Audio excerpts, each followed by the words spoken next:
Alright, so I'm going to start this video off by mentioning that a number of people contacted me directly to ask me to comment on a video someone released recently on YouTube.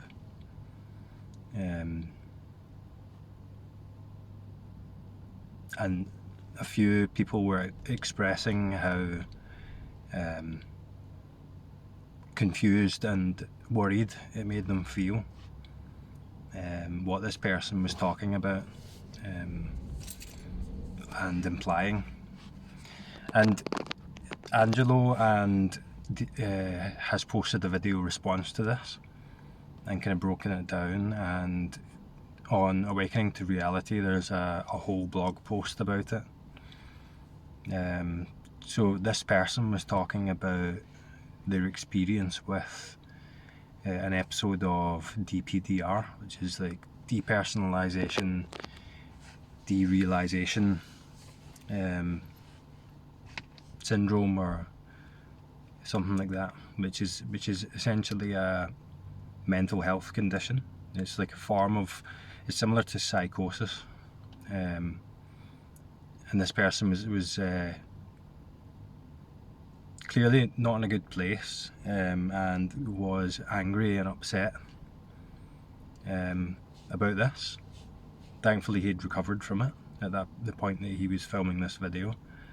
And what was really strange about it is that this person had come to the conclusion that anatta, or no self, or non-dual realization, he'd come to the conclusion that was synonymous with his experience with DPDR. He was insinuating that this kind of psychotic episode that he'd had was no self-realization. So a lot of people were worried by this and reached out to me I think they were just looking for some reassurance and comfort. And I could say certainly he's not talking about what I'm talking about. He's talking about debilitating and terrifying mental ill health episode, but saying this and describing my experience isn't necessarily going to alleviate people's worries about it.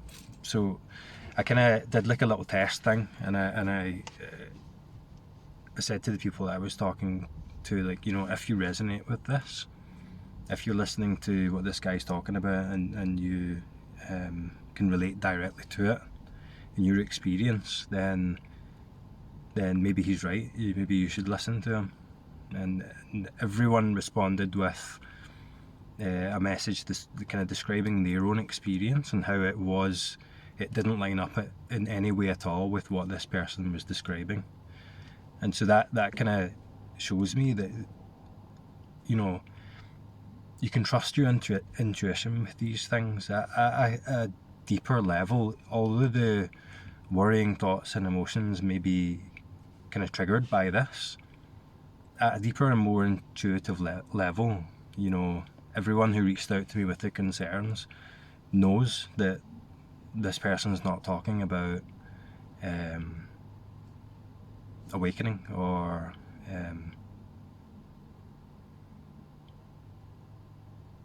realization in the way that the non-dual speakers are talking about it. I can see how certain styles of teaching could potentially be dangerous for people with a predisposition to psychotic or dissociative episodes, like the uncompromising non-dual message. Like, I see a lot of flaws in that approach, and I could see how it could potentially be misleading. It could potentially be destabilizing for people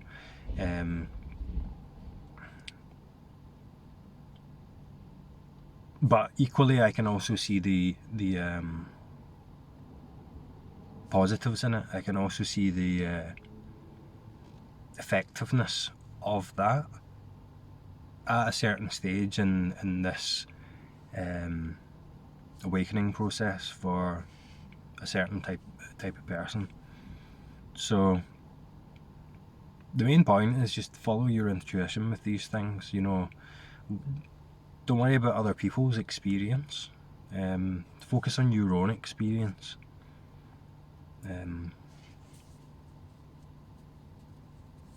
Let your intuition guide you.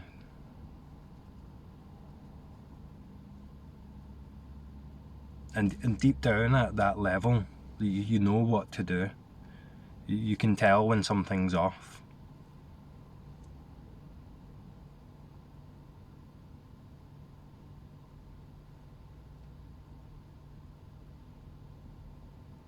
At that level, we don't have to worry about going into technicalities or distinctions or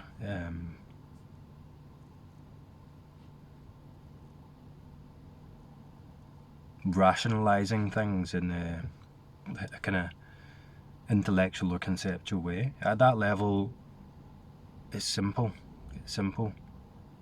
Just go with what feels right. If something seems off to you, then you can address it. If at any point in this you feel like something's not right, if you feel like you're destabilized to an extent where it's interfering with your day-to-day function in life, then certainly seek medical assistance for that. Like, that's only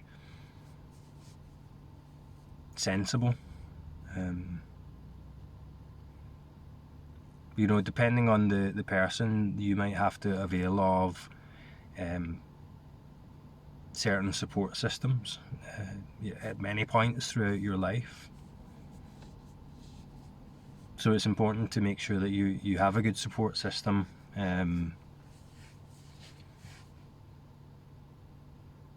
That you can rely on, if in whatever set of circumstances in regards to health and mental health. So these things are important. And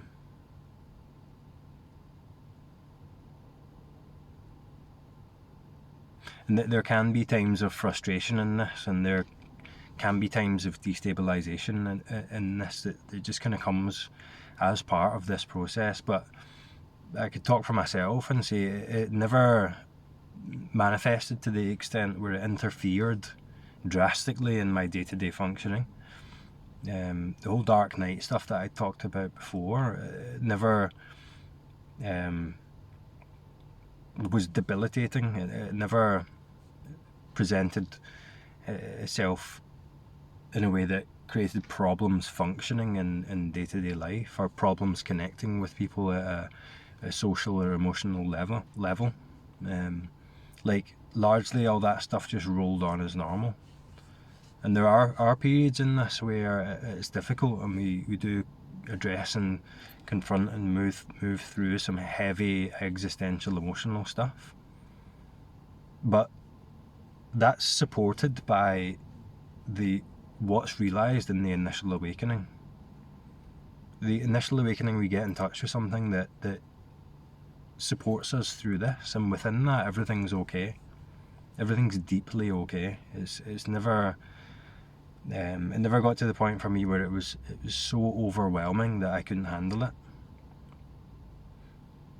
At no point did I ever feel disconnected or distanced from people in my life. In fact, it was much the opposite. At no point did I ever feel deadened emotionally. It was the exact opposite of that. More in touch with emotions, more connected.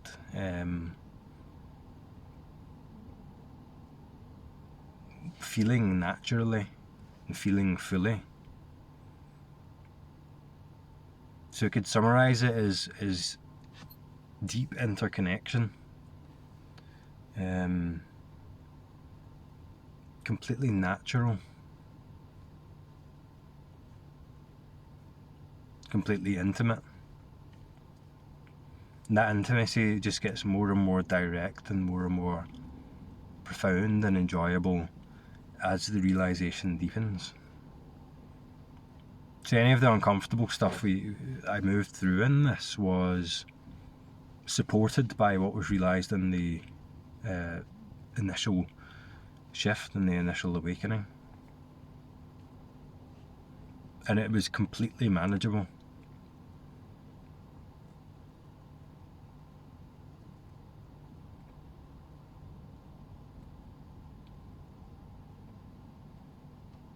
And there were some,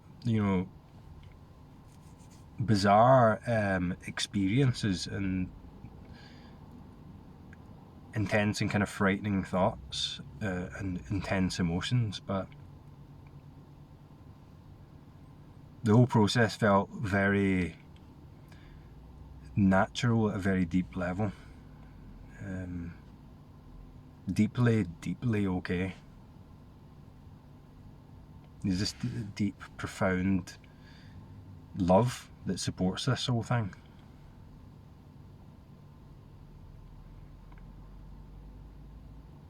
And there, for myself, there are some kind of relational issues that came up with close family, I would say, as a result of this awakening thing. But easily managed, and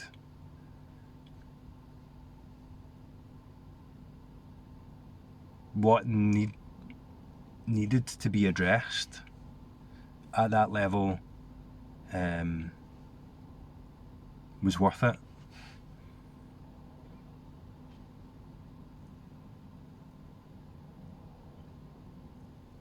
And I'm grateful for that.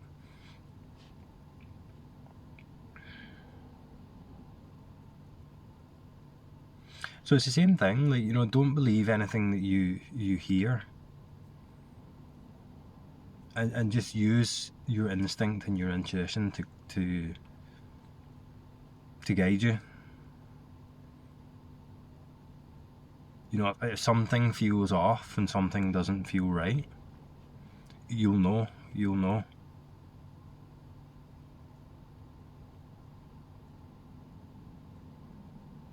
And you can't prepare for or predict what you're going to confront throughout this awakening thing. So worrying about that doesn't really do anything. Although me saying that, it's not really going to alleviate the worry. But in retrospect, I can see that the worrying about it was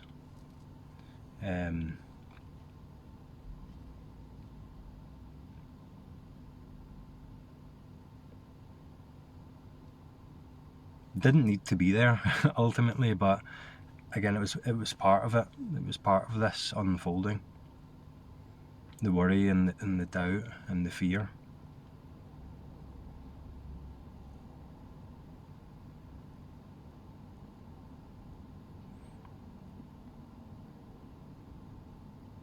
So I found it very interesting that one person's subjective kind of report or their opinion when shared on a public platform has generated such fear and confusion and uncertainty.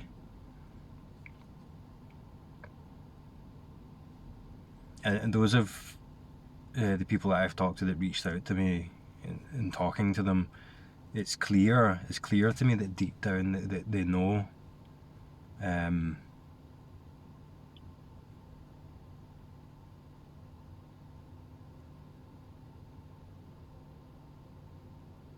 let's say, the answer to their questions. Deep down they know that. They can feel it. So yeah, it's almost not worth me even saying anything I'm not super inclined to, counter that person's what they were saying. and kind of convince people that, you know, that's not what we're talking about here, because people know. People know. Your intuition will keep you right with these things, so just trust your instincts.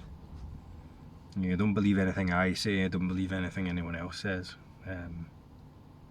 Believe in your own experience, or trust your own experience, because that's what matters. Your experience is what matters.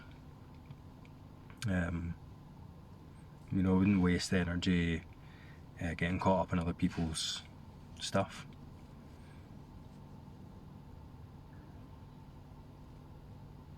You know, other people's frustrations or angers or suffering. Just go with what feels the most right to you.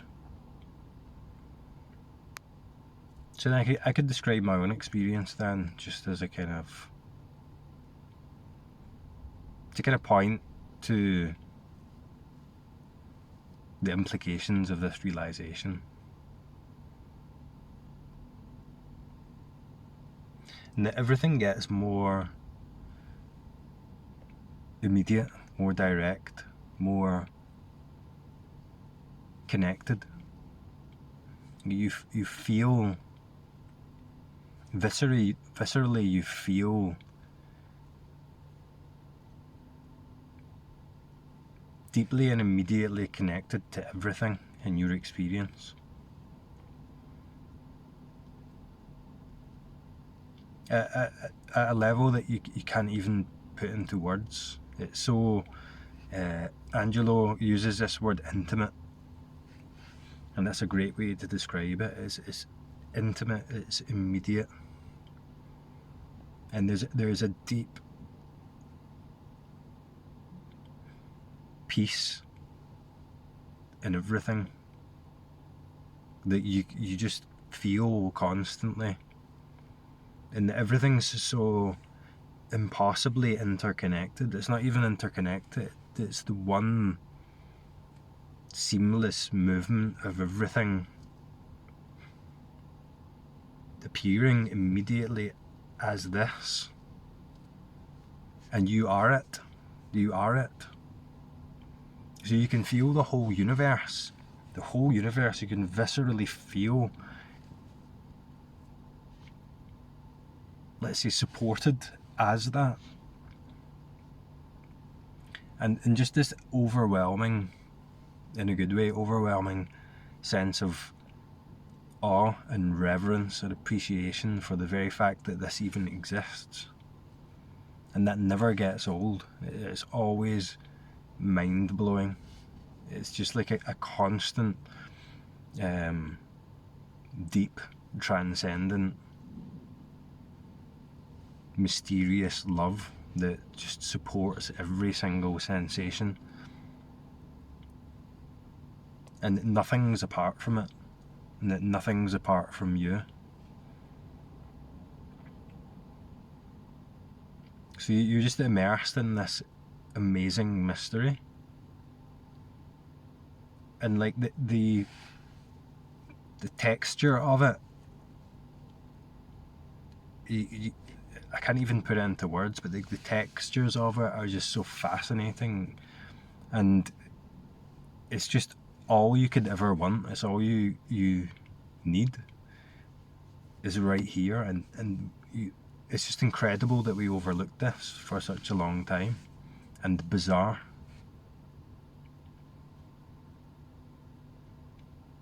And this strange, incredible miracle that we're just always connected to,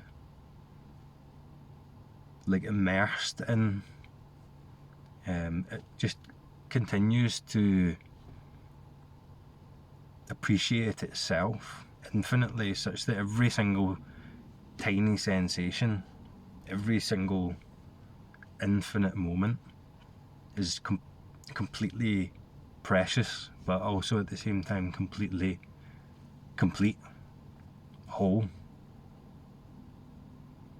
lacking nothing, excluding nothing. It's just non-stop beauty in your face all the time.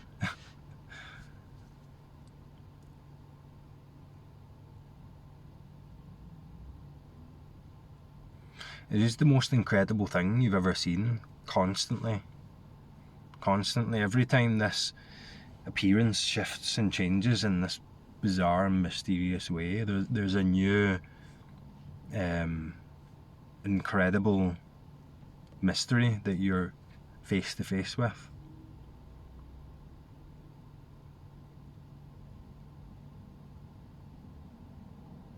And when you're fully immersed in the senses, you start to notice and deeply appreciate the novelty in everything. The senses, like the sensation. The first time I experienced this as an adult was the first time I used ecstasy. And just every single sensation's incredible, and you're just like blown away by it. It's just like that constantly, and you can access it at any point. So it's like an infinite high, but it doesn't come with a low, and it includes the lows as well. That existential question of, death isn't relevant anymore. So the fear is gone. That deep underlying fear upon which all your anxieties are built on is just gone, and it's replaced with an ongoing transcendent love.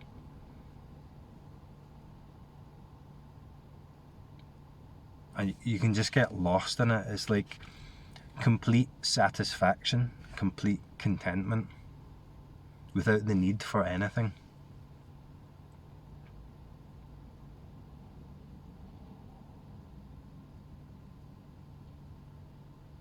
So I could just sit here and look at these trees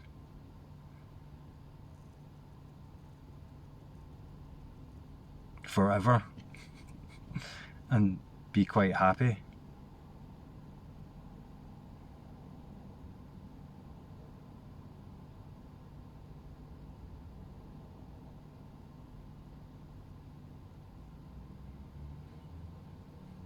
Every breath is like the whole universe breathing itself into existence.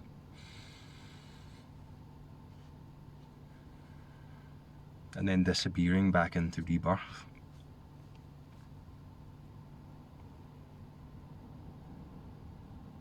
It's like the everything's free because it doesn't exist. Everything's free because it doesn't have to have inherent existence. Because everything's so connected. So everything's so part of everything else. There's no one thing that exists on its own, including this physical, visceral experience. So this physical, visceral experience is connected to everything else in immediacy, in a impossible to understand paradoxical way. So every movement, every thought, every breath is manifesting due to the conditions of the entire universe, all appearing immediately at this moment. So everything, your whole life is supported by everything else. So there's no effort anymore. There's no effort in things. There's no small me struggling to contend with the world. You are the world. You are the universe. And you can viscerally feel that. You can feel it.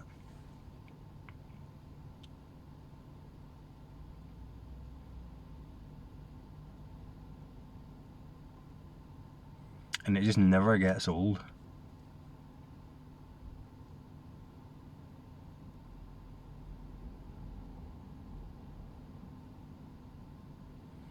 But that doesn't exclude the free will, the appearance of free will, the appearance of different people, the novelty that appears as different organisms. It doesn't exclude any of that. It doesn't exclude anything. So then there's this freedom to be anything, not resist anything. There's this freedom to have meaning where meaning needs to be, have the appearance of separation where separation needs to be. All the functioning, the functionality, the augmentations that make this world look like a separate, like they can categorize things as different objects and different people still functions. That never goes away. At one level it goes away, it disappears in its reality. It's clearly not actually what this is, but that doesn't mean that you lose that and then can't function anymore. The functioning was always happening the way it's happening. It was always like this. What you lose was never a real thing, so it has no effect on what was happening anyway. So what's lost is an unreal thing, an illusion.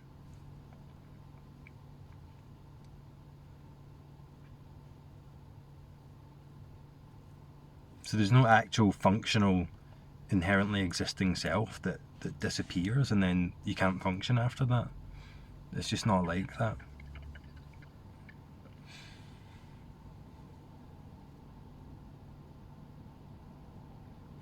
But anyway.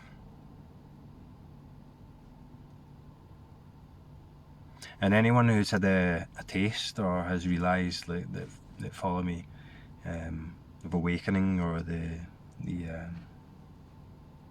experience of the absence of separation in the senses will just know exactly what I'm talking about. And it won't even be interesting what this other person posted up about this episode that he had. It won't even be interesting. So there might be some doubts that even after the initial awakening, there might be some doubts there that this kind of fires up. But if you trust your own experience, if you pay attention to your experience and where you are now and how it feels, you'll forget about that quite quickly, and it won't be. You're not going to believe those doubtful thoughts.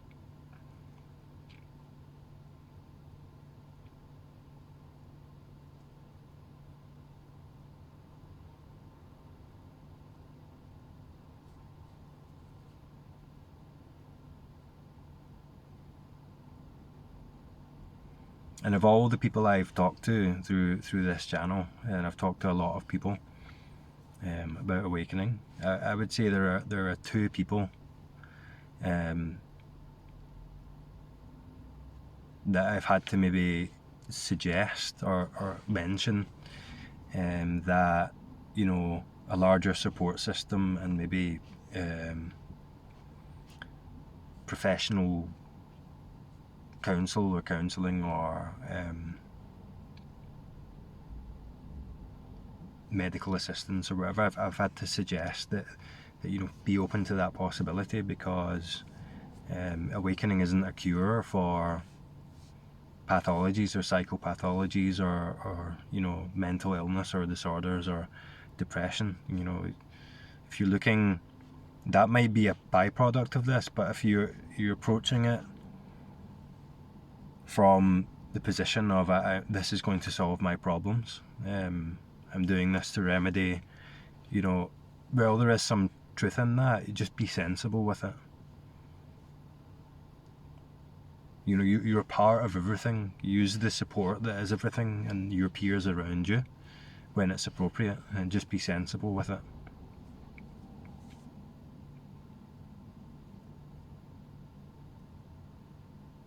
I had to go through a support program, a recovery program. I had to avail of therapy and counselling and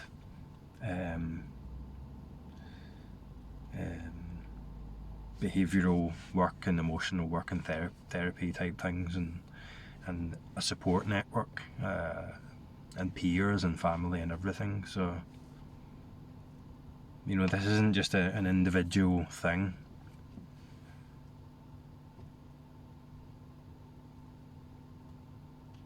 You use the people in your life